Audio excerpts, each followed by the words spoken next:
Father of idealism എന്ന് വിളിക്കാൻ പറ്റുന്നത് പ്ലേറ്റോ. ഒരു ഓർക്കാൻ വേണ്ടി ഞാൻ ടിപ്പ് പറഞ്ഞുതരാം. Ideal Plato. അപ്പോൾ ഫാദർ ഓഫ് ഐഡിയൽസ് എന്ന് വിളിക്കുന്നത് പ്ലേറ്റോ. ഇതിൻ്റെ ഫണ്ടമെൻ്റൽ പ്രിൻസിപ്പിൾസ് എന്ന് പറയുന്നത് നേരത്തെ പറയുകയാണ്, അൾട്ടിമേറ്റ് റിയാലിറ്റി എന്ന് പറയുന്നത് മൈൻഡാണ്. Ultimate reality is mind, similar to Hindu concept of maya. Spiritual evolution, values are predetermined. അതായത് കുറേ കാര്യങ്ങൾ ഉണ്ടാക്കി വെച്ചിട്ടുണ്ട്, അതിലൊരു മാറ്റം വരുത്താൻ ഐഡിയലിസം ഇഷ്ടപ്പെട്ടിരുന്നില്ല അല്ലെങ്കിൽ ഇഷ്ടമല്ല. ദെൻ പ്രിൻസിപ്പിൾസ് ഓഫ് എഡ്യൂക്കേഷൻ എന്ന് പറയുന്നത് നമ്മൾ നേരത്തെ പറയുന്ന കണക്ക് ഇവിടെ എപ്പോഴും ഇമ്പോർട്ടൻസ് കൊടുത്തത് ടീച്ചർക്കായിരുന്നു, സ്റ്റുഡൻറ്റിനല്ല. That is teacher and curriculum അതിലായിരുന്നു എഡ്യൂക്കേഷൻ സെൻറ്ററായിട്ട് വെച്ചുകൊണ്ടിരുന്നത്. Teacher and curriculum are the centre of education. Then spiritualism and ethics, mental capabilities, book learning, individual and society are valued, specific ideology. ഇത്രയാണ് പ്രിൻസിപ്പിൾസ് ഓഫ് എഡ്യൂക്കേഷനിൽ വരുന്നത്. ഇനി aims, self realisation, spiritual development, holy life, realisation of truth, beauty and goodness.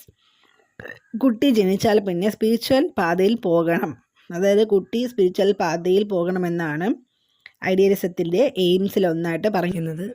ഇനി കരിക്കുലത്തിൽ പറയുന്നത് almost എല്ലാ സബ്ജക്ട്സും പഠിപ്പിച്ചിരുന്നു. That is ideals and external values, humanistic subjects, അതായത് മാനവികമായിട്ടുള്ള വിഷയങ്ങൾ, all subjects, aims to total personality development, spiritual level, അതായത് overall ഒരു ഹോളിസ്റ്റിക് ഡെവലപ്മെൻറ്റിനെ ആസ്പദമാക്കിയുള്ള കരിക്കുലമാണ് ഐഡിയലിസത്തിൽ ഉണ്ടായിരുന്നത്.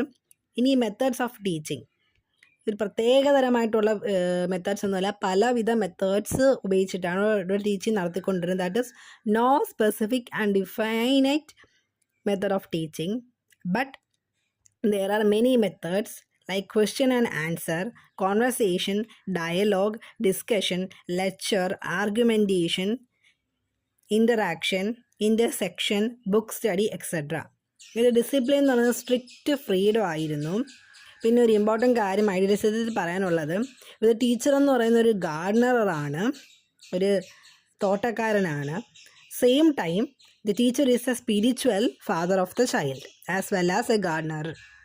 ദെൻ സ്കൂൾ സിസ്റ്റം എന്ന് പറയുമ്പോൾ സ്കൂളിൽ പോയി പഠിക്കേണ്ട ഒരു രീതി, that is regular and effective education in school, പോയി പഠിക്കണം. Then pleasing and joyful activities, പിള്ളേർക്ക് ബേർഡൻ ഒന്നും അല്ല, ഫ്രീ ആയിട്ടും പ്ലഷർ എൻജോയ് ചെയ്തിട്ടും ആ ബേർഡൻസ് ഒന്നും ഇല്ലാതെ പഠിക്കാൻ പറ്റിയ ഒരു അറ്റ്മോസ്ഫിയർ ആയിരുന്നു ഐഡിയലിസത്തിൽ പറഞ്ഞു വെച്ചിരുന്നത്.